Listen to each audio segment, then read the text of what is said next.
Linda and Tim. Tim. How are you doing? Welcome to this edition of Let's Talk Expolit. How are you guys doing?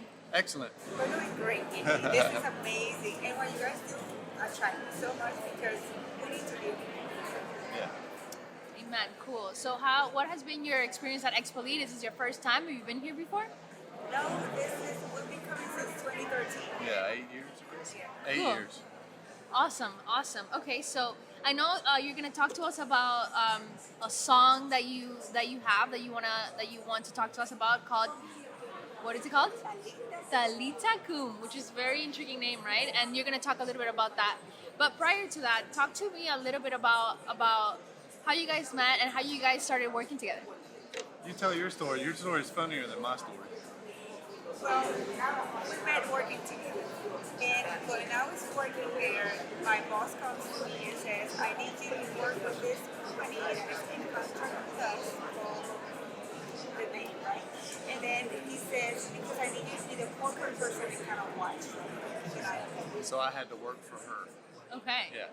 And I said to my boss, I will do anything and everything that is good, but don't put me to work with that guy. That guy. Oh, Yeah, no. that guy. Because if you put me to work with that guy, I will be presented by resignation. Oh, like that. Yes. I don't know why I said that.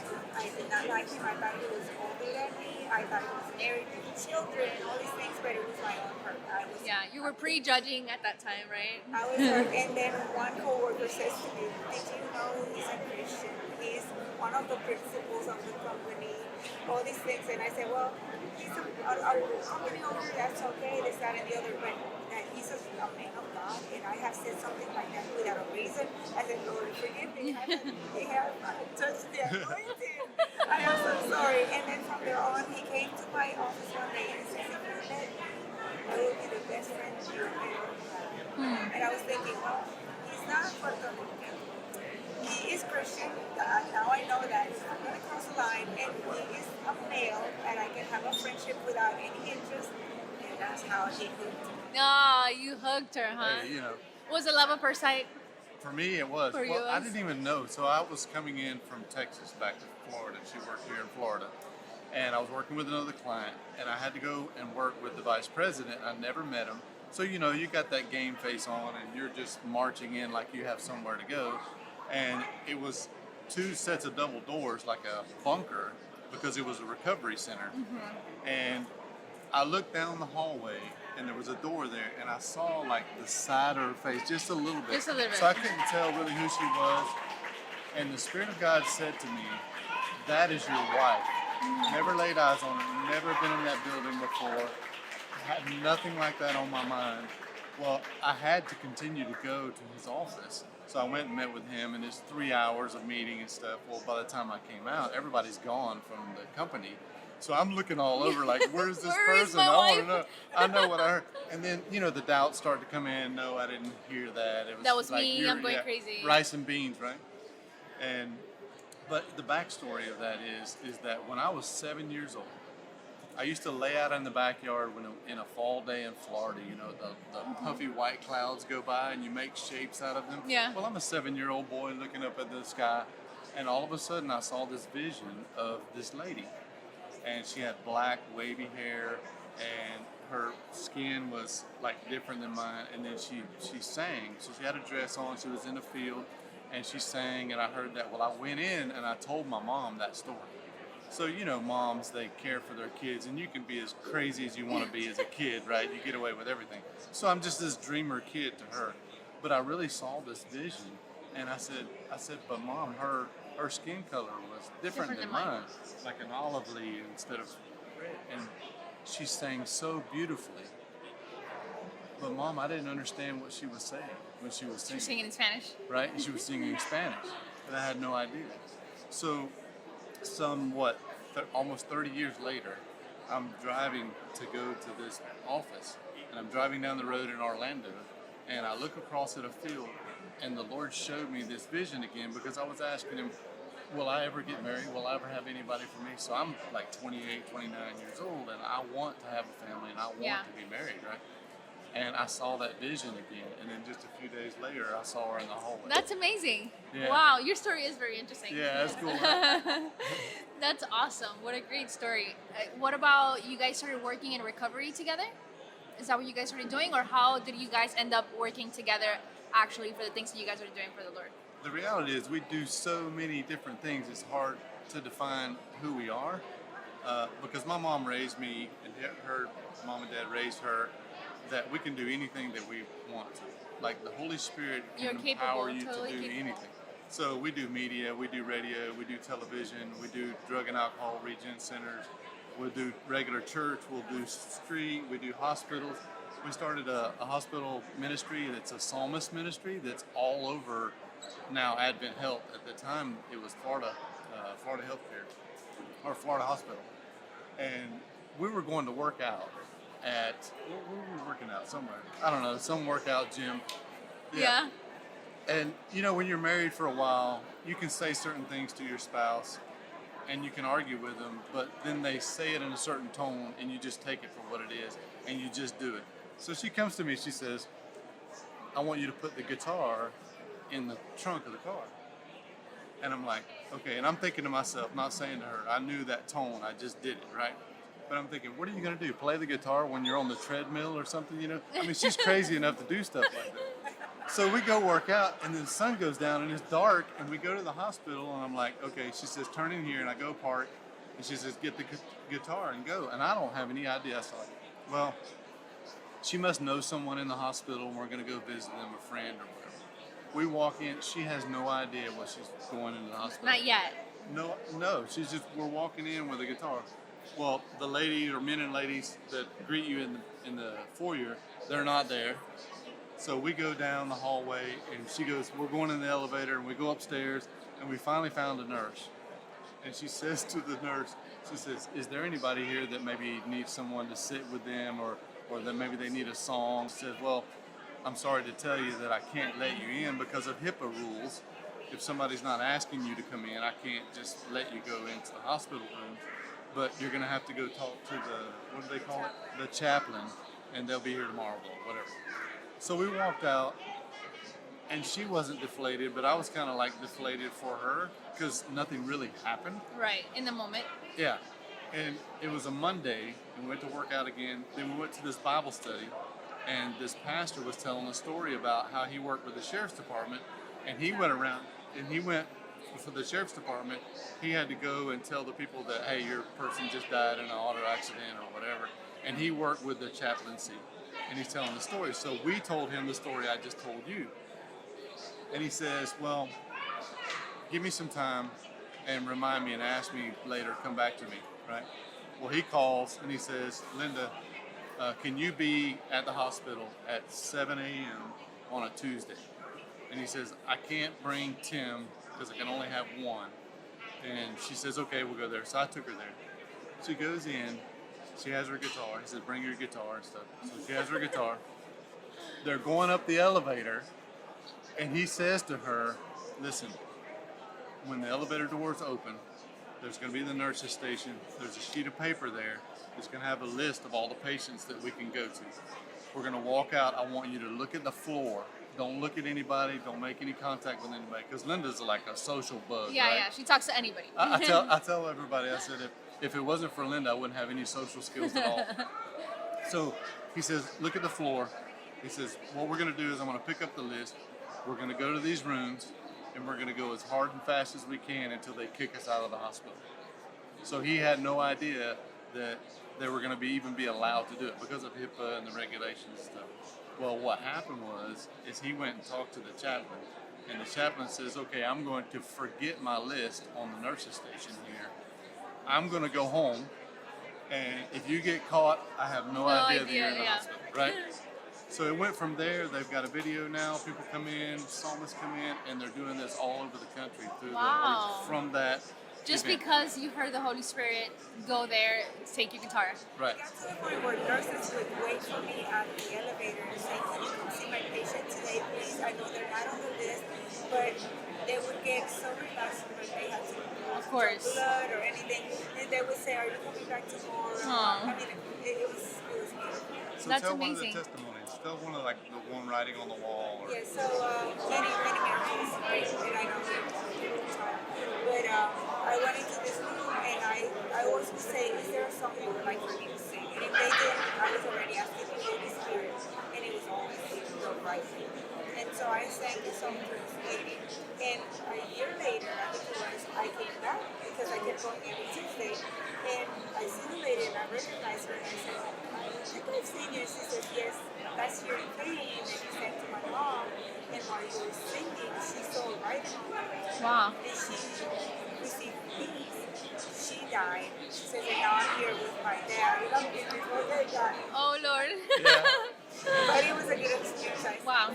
That's amazing. That's so good. And you guys, and you had somebody to join you in this journey, right? Of letting the Holy Spirit lead you for so much healing and so much comfort, right? Which is what the Holy Spirit allows us to do, right? So I know you went through some difficult stuff, right? You want to talk to us a little bit about that and how that came about from that particular testimony, and how he was with you to this song. Yes. So, we got married with all the dreams that every couple has, like own a home and have a family and like that. And immediately we started making our own things. But we got married in 1999, and in 2013, I had already been feeling something weird in my body. I was having irregular periods and all that. And we decided to go and check it out. When we went to the doctor, he started to talk to me about a partial hysterectomy so that we would still have the opportunity to have children. And so we kept going on that. I was in the process of recording a song, and I became anemic due to the bleeding and dehydrated. As a matter of fact, we were here at Expolit, and it was in June. So she constantly bled. I hate to be like that, but I mean, it is reality. From June until she had surgery in September. So 24/7. So he decides to draw a biopsy because it was like a murder scene right there. Wow. His eyes, and I'll never forget it. Right?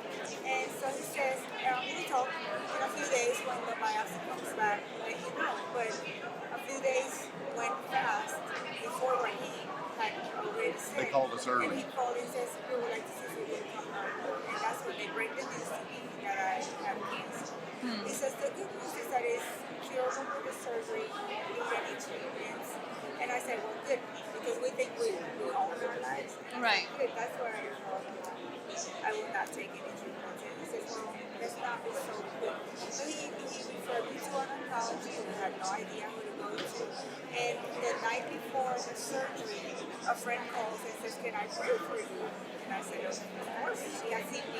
My parents were her matron of honor at the wedding. And I said, yes. She started praying about when she's going to end the prayer. She becomes more fervent.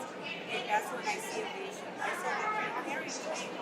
And I couldn't tell whether I was asleep or fainted or dead. He placed me on a metal table inside next to me. I had no idea what was happening. The next morning, he had said to the Lord, I trust you with my wife. And they sat him in that waiting room. And the doctor had said how long it would take. There were students observing the surgery, and he was top 3 in the nation, top of the world. And my husband started watching the clock, and that time starts to recede. Now he's in trouble. Yeah. Texting his parents, something is not right. Something's not right, yeah. Finally, they call his number, and the doctor comes out and says, we're going to do everything we can to save you. The cancer was extremely aggressive. It had gone into my lymphatic system. They had to remove all my reproductive organs and pelvic ligaments and 44 lymph nodes. Wow. In addition to that, I was going to have to go through aggressive treatments of chemotherapy and radiation internally. Wow. So, It's hard news to take, huh? She had less than a 5% chance of survival. Wow. during that process, God gave me a gift of faith and strength that was specific for that time. Why do I say that? Because I had never experienced that. I said, if I'm ever diagnosed with cancer, stage 3, 4, I was almost 4, let me die. And that's it. I had no hope. I had no knowledge. But God gave me a faith to believe that He had the last word and a strength that would carry me through the hard times while went Amen. through hard times. When my hair fell twice, I had the faith that God could keep it there. And I said, I bargained with it. This is real. Yeah. If you leave it Beautiful. alone, I can testify to this doctor and be a witness. No, it fell twice. So I had one of those moments when I fell at the end of my bed, on my knees, and I started crying bitterly. And I said, Lord, you took my organs away. You took the ability to have children. You took my and after crying for about 5 minutes, I felt that love that embraced me. It completed me. And I stood up from there and I said, you did not take anything. The first organs, you created them, you can recreate them if you want. You did not give them life. You know why? I got my next step. And this hair, you can make it grow stronger and more beautiful. You can live it this way for this, like questioning and all that. And of course, you have the mercy of Giving you your hair back. Wow. How powerful. How powerful that you are here. Less than 5% chance of survival. That's crazy. And those are the miracles of God, right? And sometimes we don't understand it and we bargain with God. Yes. And we think that just because it didn't go as planned based on our plans, He abandoned us, right? But you are a perfect testimony. You guys, because you guys are one, are a perfect testimony that He was with you always. And He allowed you to go through that so that you can testify today of His goodness and His mercy, and so that you can give hope, like I'm guessing through the song. So talk to us finally a little bit about this song and how they could listen to it. Talita Kum, for those that know, is a phrase in Aramaic, which means little one arise. And it's a story in the Bible of a girl that becomes sick, and her dad starts seeing her get worse and worse. And he, in his desperation, goes out running for help, and he finds Jesus. And he says, please, can you come to my home? My daughter is sick. Jesus says yes. He's going with his friends. But in the meantime, this lady comes, saying, if I only touch his garment, I can be healed. And so she interrupts his process. He's already going. She touches him, and he said, okay, somebody touched me. There's no distancing there. I mean, there were so many people there. Yeah. As his friends say, okay, everybody's pressing against you. How come you ask us touching you? And he says, no, something came out of me. By then, he's talking to the lady when people come from this guy's house and say, don't bother me. The girl saying, she has died. And Jesus looks at that man and says, do not fear. That's what I went through. I had no fear. I knew that if I went from this world, I knew where I was going. I knew that it wasn't a punishment. It was not sin. Something happened in my body. And God saw it. He knew it. And he had the last say. So Jesus goes with him to the home and he raises her. Before he raises her, people are there crying. And he says, why are you crying? She's not dead. She's asleep. Because when you profess your faith and you say, I am healed from that drug addiction, I am healed from my sickness, my marriage is restored, people are going to come and say, no, you're going to go back to it. Right. Or no, You your do the God same is thing. not real, right? And what did Jesus do? He sent everybody away. He sent down. He said, no to you. And he straightened it up, touched the girl, and raised her. So the song talks about the whole story, and it has a short film with it, showing the scene into this. Amazing. How cool, and what a blessing. What a miracle of what God did in your life, and what a blessing that you guys can testify today, and that you had somebody to walk with you in that process. And just to close, I want to highlight how important it is for us to be okay within the church when we go through difficulties like these. That just because we are sick or we were sick doesn't mean that God has abandoned us, but that He has a perfect plan to bring us back to life. Right. And to use that story and that testimony to bring hope to others. So it's not a taboo that we go through difficulties as believers, but that He will not abandon us because we are His children. So this is amazing. Thank you so much for sharing your testimony with us today. And check it out, Talita Kum from Linda Hegwood, right? Yes, very good. Awesome. Thank you for being with us. Thank you, Vivi.